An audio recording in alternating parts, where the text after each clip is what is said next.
Church should never make me uncomfortable.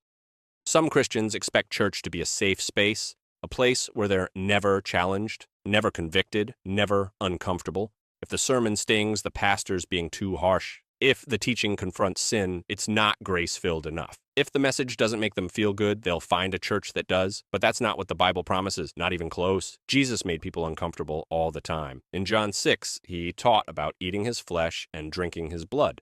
And the response, verse 60 says, many of his disciples said, "This is a hard saying, who can listen to it?"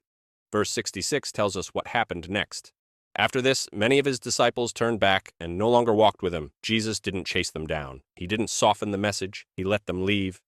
Because the gospel isn't always comfortable. Sometimes it cuts. Sometimes it convicts. Sometimes it demands change. 2 Timothy 4:3-4 warns about this exact mentality.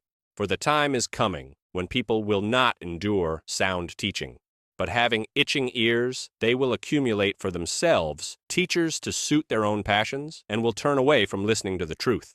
That time isn't coming, it's here. Churches compete for attendance by offering what people want instead of what they need. Sermons become motivational speeches, sin gets ignored, and conviction gets labeled as judgment. But biblical discipleship is uncomfortable. Repentance is uncomfortable. Hebrews 12:11 says, "For the moment, all discipline seems painful rather than pleasant, but later it yields the peaceful fruit of righteousness to those who have been trained by it."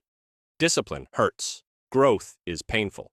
Sanctification isn't a spa day, it's spiritual surgery. The church isn't supposed to be a comfort zone, it's a training ground, a place where believers are shaped, refined, and made more like Christ. And that process isn't always gentle. If someone's never uncomfortable at church, they're probably not being discipled. They're being entertained. Stop looking for a church that makes life easier. Find one that makes holiness harder to ignore.